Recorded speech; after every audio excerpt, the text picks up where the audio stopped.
गति एवं दूरियों का मापन अध्याय के भाग 1 में हमने अभी तक मापन की कुछ सामान्य विधियों एवं पुराने समय में वो किस प्रकार प्रचलित थी आदि के बारे में कुछ जानकारी ली। आइए अब हम मापन के बारे में और अधिक जानकारी लेते हैं। अब हम देखेंगे कि किसी चीज को मापना हो तो उसको शुद्ध रूप से मापन किस प्रकार किया जा सकता है। वहां पे हमने मापन के कुछ तरीकों के बारे में जाना, जैसे अपने बलिष्ठों का उपयोग, गिल्ली डंडे का उपयोग, रस्सी का उपयोग या अपने कदमों का उपयोग हम मापन के लिए किस प्रकार करते थे या आज भी करते हैं। परंतु मापन का वह तरीका क्या सही था, इसके बारे में हमने जाना था और पाया था कि मापन का वह तरीका शुद्ध नहीं है, क्योंकि वहां से जो मापन हम करते हैं उसका जो परिणाम होता है वो पूर्णतया से शुद्ध नहीं होता। वो व्यक्ति विशेष के ऊपर निर्भर करता है। जब एक छोटा बच्चा उसी चीज का मापन करता है या एक बड़ा व्यक्ति उसी चीज का मापन करता है तो हमने समझा था कि मापन में अंतर आता है। इसी वजह से हमने कहा था कि मापन का वह तरीका शुद्ध नहीं है। तो आज गति एवं दूरियों का मापन भाग 2 में हम लंबाई के यथार्थ मापन यानी कि परिशुद्ध मापन के बारे में सीखेंगे कि किस तरीके से हम किसी भी चीज का शुद्ध मापन किस प्रकार करें, और उसके बाद हम विभिन्न प्रकार की गतियों के बारे में भी चर्चा करेंगे। तो चलिए सबसे पहले हम शुद्ध मापन के बारे में सीखते हैं। देखिए, आपको अगर किसी चीज का मापन करना हो तो हम आम तौर से मीटर स्केल का उपयोग करते हैं। परंतु क्या हम मीटर स्केल से हर चीज का मापन कर पाएंगे? यदि आपको किसी पेड़ के तने की मोटाई ज्ञात करनी हो तो क्या आप उस मीटर स्केल की सहायता से उस पेड़ के तने की मोटाई माप पाएंगे? क्या आपके मित्र की कलाई की मोटाई आपको ज्ञात करनी हो तो क्या आप उस मीटर स्केल की सहायता से उसका कलाई का मापन सही कर पाएंगे? हर तरीके की वस्तु का मापन हम मीटर स्केल से नहीं कर सकते। हमें मापन के लिए कुछ ऐसी युक्तियों का उपयोग करना पड़ेगा जिसमें हम इस तरह की मोटाई को मापने के लिए ऐसी वस्तु का या ऐसे यंत्र का उपयोग कर सकें जो उसके चारों तरफ घूम सके। उसके लिए हम फीते का इस्तेमाल कर सकते हैं। फीते के ऊपर अंकित विभिन्न प्रकार के चिन्ह हमें उसकी लंबाई या उसकी मोटाई के बारे में पूर्ण जानकारी दे देते हैं।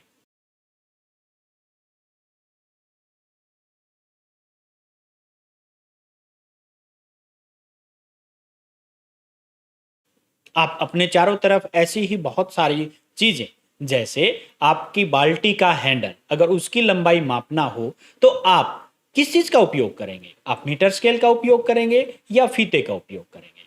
तो आपका उत्तर संभवतया यही होगा कि हम उसकी लंबाई के मापन के लिए फीते का उपयोग करेंगे। उसका कारण यह है क्योंकि फीता उसकी लंबाई के साथ साथ मुड़ सकता है। तो किसी भी वस्तु के शुद्ध मापन के लिए पहले हमें यह जान लेना जरूरी है कि उस वस्तु का आकार किस प्रकार का है। उसके बाद ही हम उस वस्तु के मापन के लिए उचित फीते का या मीटर स्केल का या उचित यंत्र का उपयोग करेंगे। तो जैसे पेड़ की मोटाई मापने के लिए हम फीते का उपयोग कर सकते हैं। इसी प्रकार आपने कभी कपड़ा विक्रेता को देखा हो तो वो कपड़े के मापन के लिए मीटर स्केल का उपयोग करता है। तो इसी तरह की बहुत सारी और युक्तियों के बारे में हम आगे चल के चर्चा करेंगे। तो लंबाई के शुद्ध मापन के समय हमें किन किन बातों का ध्यान रखना चाहिए या कौन कौन सी सावधानियां रखनी चाहिए, पहले इसके बारे में चर्चा करते हैं।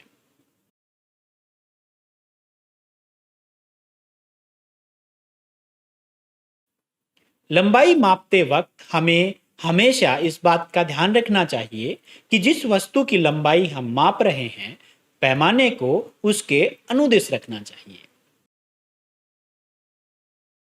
आपको ध्यान रखना चाहिए कि जब भी आप पैमाने को उस वस्तु के ऊपर रखें तो पैमाना उसके समानांतर, जैसा कि आपको यहाँ पे दिखाई दे रहा है, रखना चाहिए।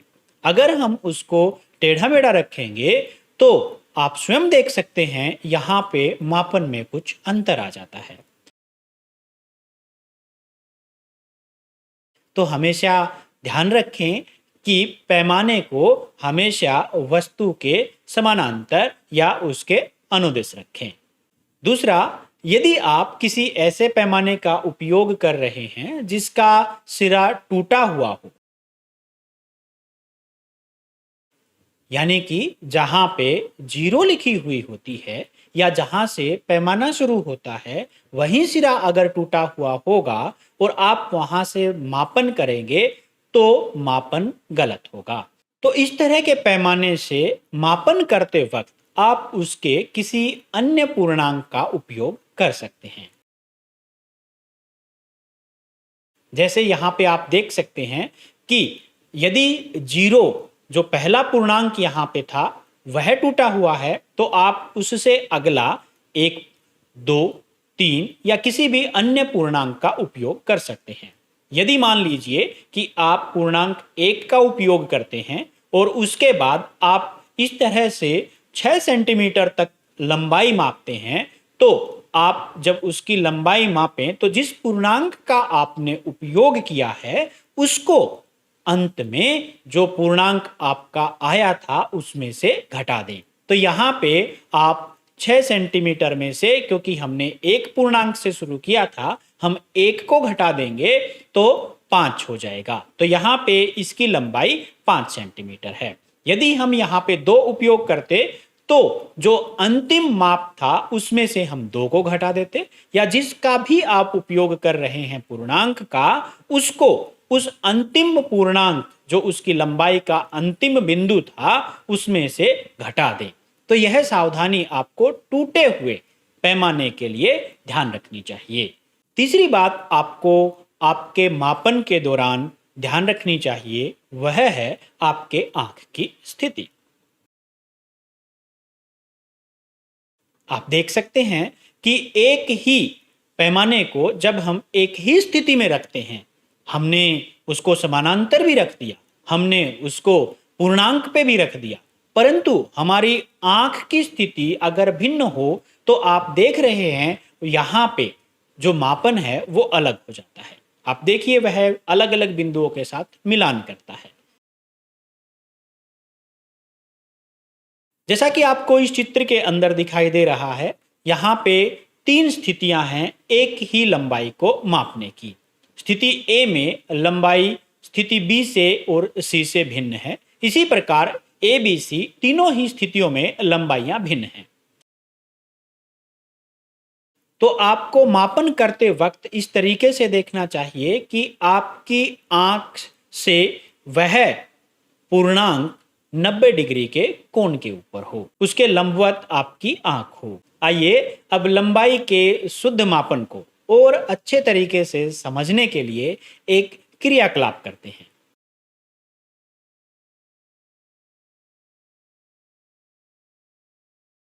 आप अपने मित्र को दीवार के साथ खड़ा होने के लिए कह सकते हैं। वह आपके परिवार का कोई सदस्य भी हो सकता है। अब आप किसी पेंसिल की सहायता से दीवार पे उसके सिर के ऊपर से एक निशान लगाइए। यह उसकी लंबाई है। अब उस मित्र को वहां से या परिवार के सदस्य को वहां से हटने के लिए कहिए। अब आप उस ऊंचाई को अपने बलिष्ठों का उपयोग करते हुए मापिए और अपने अन्य मित्रों को भी या अपने परिवार के अन्य सदस्यों को भी उसी लंबाई को उनके बलिष्ठों से मापने के लिए कहिए और आप यहाँ पे इस सारणी में भरिए।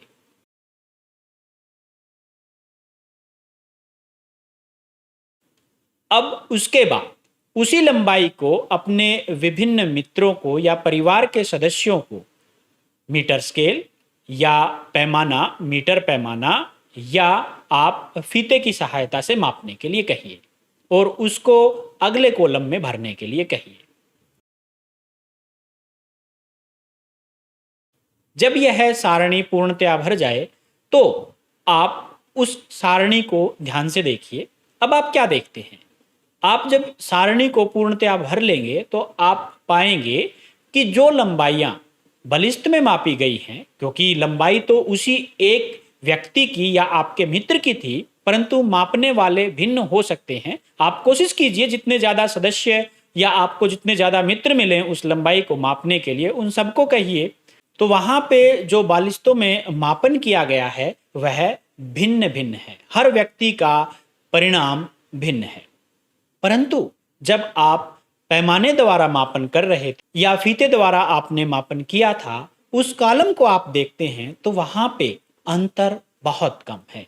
बालिश्तों में बहुत ज़्यादा अंतर आपको देखने को मिलता है, परंतु इतना अंतर आप जब पैमाने का उपयोग करते हैं तो आपको देखने को नहीं मिलता। तो यहां से यह तो सिद्ध हो जाता है कि यदि हम एक ही युक्ति का चाहे विभिन्न व्यक्ति उपयोग करते हैं मापन के लिए, तो वहां पे मापन ज्यादा शुद्ध होता है। यानी कि लंबाई का अगर हमें शुद्ध मापन करना हो तो कोशिश हमें यह करनी चाहिए कि विभिन्न व्यक्तियों को या विभिन्न समय पे मापन के लिए हम विभिन्न प्रकार की जो प्रचलित या विभिन्न प्रकार के जो पैमाने हैं उन्हीं का उपयोग करना चाहिए। जब आप इस सारणी को पूर्णतया से भर लेंगे, फीते द्वारा या मीटर पैमाने द्वारा किए गए मापन में भी अंतर तो है, चाहे वह थोड़ा ही हो। यह अंतर क्यों आया, इसके पीछे क्या कमियां रही होंगी, इन सब के बारे में हम अगली कक्षाओं में अध्ययन करेंगे। आइए अब हम चर्चा करते हैं विभिन्न प्रकार के वक्र या मुड़ी हुई चीजों की अगर हमें लंबाई मापनी हो तो वह किस प्रकार मापें।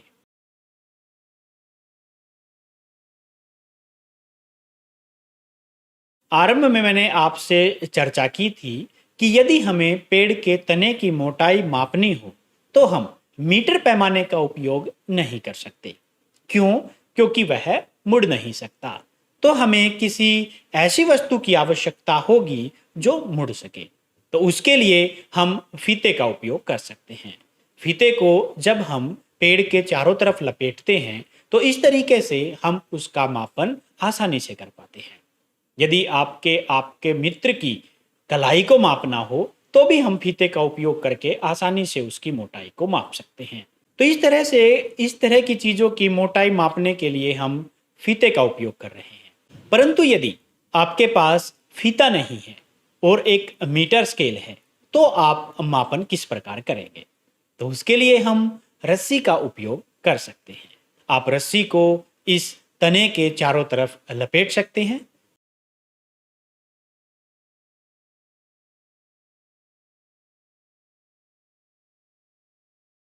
उसके बाद रस्सी को मीटर स्केल या मीटर पैमाने के ऊपर रख के हम उसकी लंबाई को माप सकते हैं।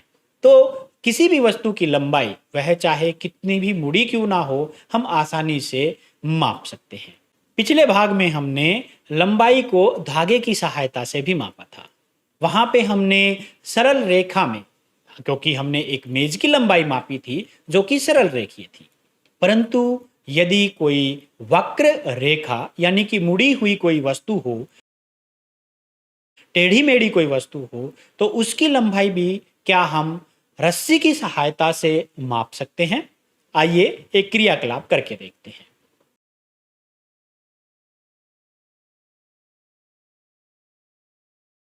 तो आप देख सकते हैं यहाँ पे एक वक्र रेखा है, यानी कि टेढ़ी मेढ़ी कोई भी रेखा है। हमें इसकी लंबाई धागे से जब मापनी हो तो हम कुछ हिस्से के लिए हम इसके ऊपर रस्सी को रखेंगे और उसको खींच के वहां तक निशान लगाएंगे। उसके बाद दूसरे हिस्से तक रखेंगे, फिर निशान लगाएंगे और इस तरीके से हम रस्सी को आरंभ से करते हुए अंगूठे से दबाते हुए एक बिंदु से दूसरे बिंदु जहां तक हमें लंबाई मापनी है, चाहे इस रस्सी को लेते चले जाएंगे। अंत में जहाँ पे लंबाई खत्म हो जाती है वहां पे इस रस्सी के ऊपर निशान लगा देंगे। तो इस प्रकार रस्सी के आरंभ से लेकर के रस्सी का जहां तक भी निशान इसके ऊपर एक लगा हुआ है, उस निशान को हम मीटर पैमाने की सहायता से उसके समानांतर रख के उसकी लंबाई को माप लेंगे।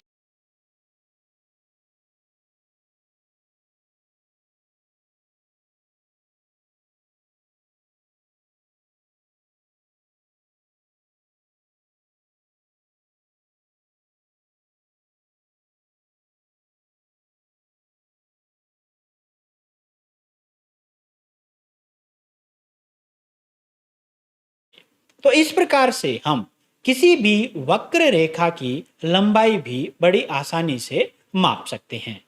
तो ऐसी कुछ वक्र रेखीय वस्तुओं के मापन की कोशिश आप कीजिए और उनके लिए भी एक सारणी बनाइए और अपनी नोटबुक में उसको नोट कीजिए। आइए अब एक क्रियाकलाप करते हैं।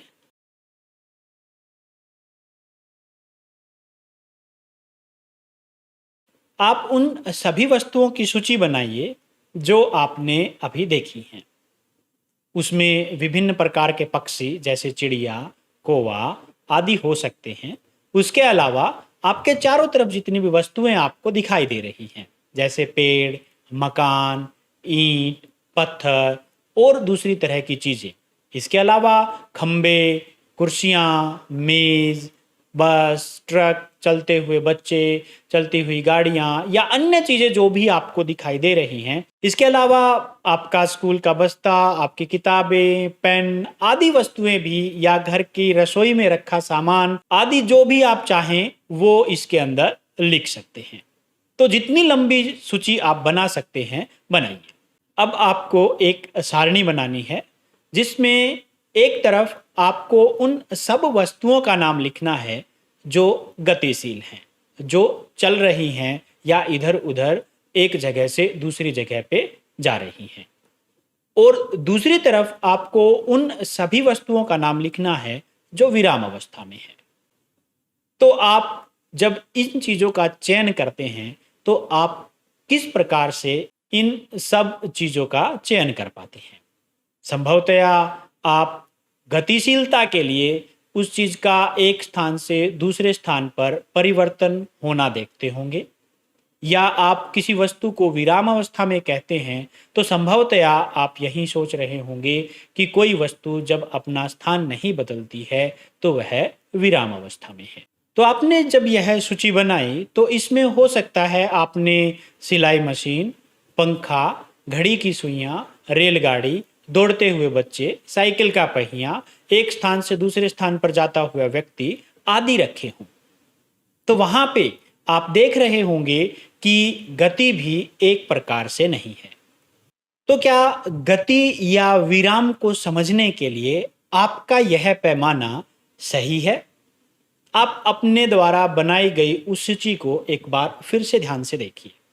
संभवतया उसमें ऐसी कुछ वस्तुएं होंगी जैसे सिलाई मशीन, पंखा, घड़ी की सुइयां, रेलगाड़ी, साइकिल का पहिया, स्कूटर का पहिया या चलते हुए वाहन, दौड़ते हुए बच्चे, पेड़ की टहनियाँ जो हिल रही हैं, कुछ झूलते हुए बच्चे आदि। इसमें आप देखते हैं कि बहुत सारी वस्तुएं स्थान परिवर्तन करती हैं। जैसे चिड़िया पेड़ के ऊपर पहले बैठी हुई थी, अब वो उड़ जाती है। या आप यहाँ पे देख सकते हैं,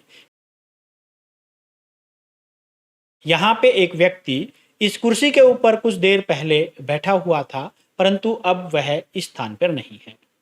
तो हम कह सकते हैं कि उसके स्थान में परिवर्तन हुआ, इसलिए वह गतिशील था। परंतु जब आप पंखे को देखते हैं तो पंखा तो स्थान परिवर्तन नहीं करता।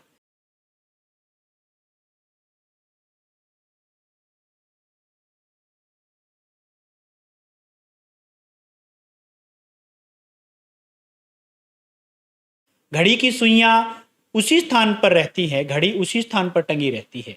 पेड़ की जो टहनियां आप देखते हैं वो पेड़ नहीं चलता एक जगह से दूसरी जगह पे। परंतु क्या आप इनको विराम अवस्था में कह सकते हैं? संभवतया नहीं। यदि वो गतिशील हैं तो यह किस प्रकार की गति है? तो गतियों के प्रकार भी भिन्न हो सकते हैं। आइए उनके बारे में भी जानते हैं।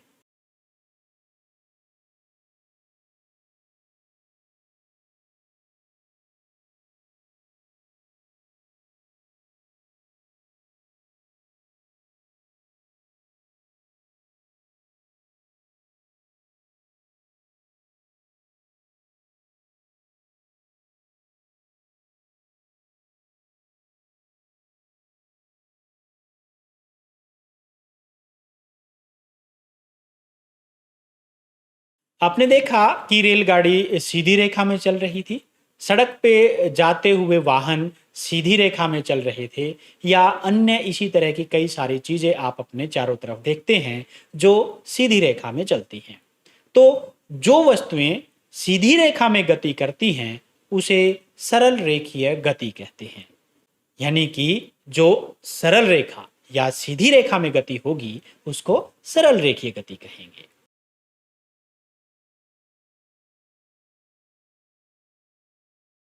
आप पंखे के अंदर, घड़ी की सुइयों के अंदर या साइकिल के पहिए के अंदर देख सकते हैं।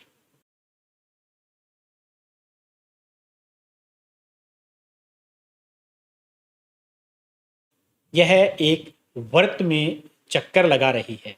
इन सब में गति वृत्तीय पथ के अनुदिश है, इसलिए इसको वर्तुल गति कहते हैं। इन सब गतियों के अंदर वस्तुएं उसी स्थान पर रहती हैं, जैसे घड़ी, पंखा आदि उसी स्थान पर हैं, परंतु सुइयां लगातार गतिशील हैं या पंखे की पंखुड़ियां लगातार गतिशील हैं।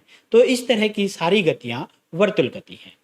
आइए अब एक और क्रियाकलाप करते हैं।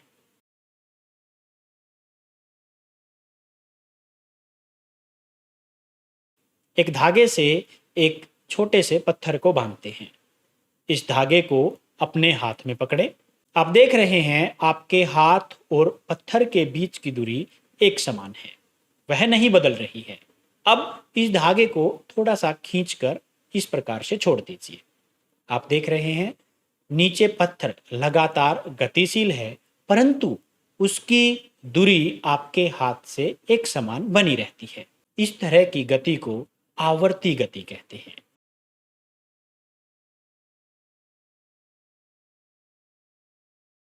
इस प्रकार की अन्य गतियां जैसे झूलते हुए बच्चे, पेड़ की टहनियां जो हिल रही हैं, या सितार के तार, तबले की झिल्ली आदि में भी आप आवर्ती गति को देख सकते हैं। आवर्ती गति में वस्तुएं एक निश्चित समय अंतराल के बाद अपनी गति को दोहराती हैं। यदि आप सिलाई मशीन को देखें तो उसका पहिया लगातार घूम रहा है, वह वर्तुल गति में है। परंतु सुई को अगर आप देखें तो सुई लगातार ऊपर नीचे गति करती है, यह आवर्ती गति है। तो आप एक ही वस्तु में विभिन्न प्रकार की गतियां भी देख सकते हैं। तो इसी प्रकार अन्य वस्तुओं में भी आप विभिन्न प्रकार की गतियां देख सकते हैं। जब आप एक गेंद को फर्श पे लुढ़काते हैं तो वह सीधी रेखा में चलती है, यह सरल रेखीय गति है। और वह घूमती हुई भी जा रही है, वह घूर्णन गति है। गति के अन्य उदाहरण भी आप अपने चारों तरफ देख सकते हैं, जैसे दिन और रात का बनना, तितलियों का बगीचे में उड़ना, नदियों का बहना।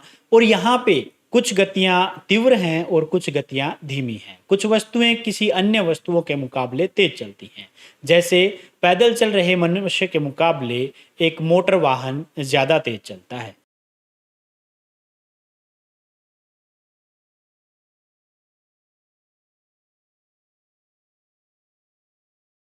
उड़ रही तितली के मुकाबले एक वायुयान कहीं ज़्यादा तेजी से उड़ता है। तो वहाँ पे कुछ गतियाँ तीव्र हैं और कुछ गतियाँ धीमी हैं। इसी प्रकार के अन्य उदाहरण भी आप अपने चारों तरफ देख सकते हैं। तो आप जितने भी उदाहरण इकट्ठा कर सकते हैं अपनी नोटबुक के अंदर नोट करके उन सभी उदाहरणों को लिखिए। तो यहाँ तक हमने विभिन्न प्रकार की गतियों एवं दूरियों के मापन के बारे में जाना। अब आप अपनी नोटबुक के अंदर कुछ अभ्यास कीजिए।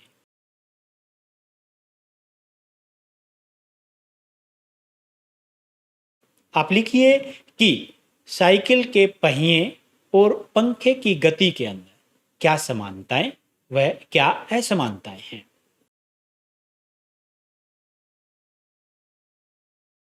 आवर्त गति के दो उदाहरण आप लिखिए। क्या आप लचीले फीते का उपयोग किसी वस्तु के मापन के लिए कर सकते हैं?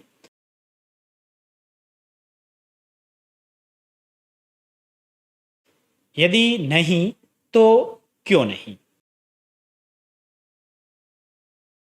इसका उत्तर भी अपनी नोटबुक में लिखने की कोशिश कीजिए।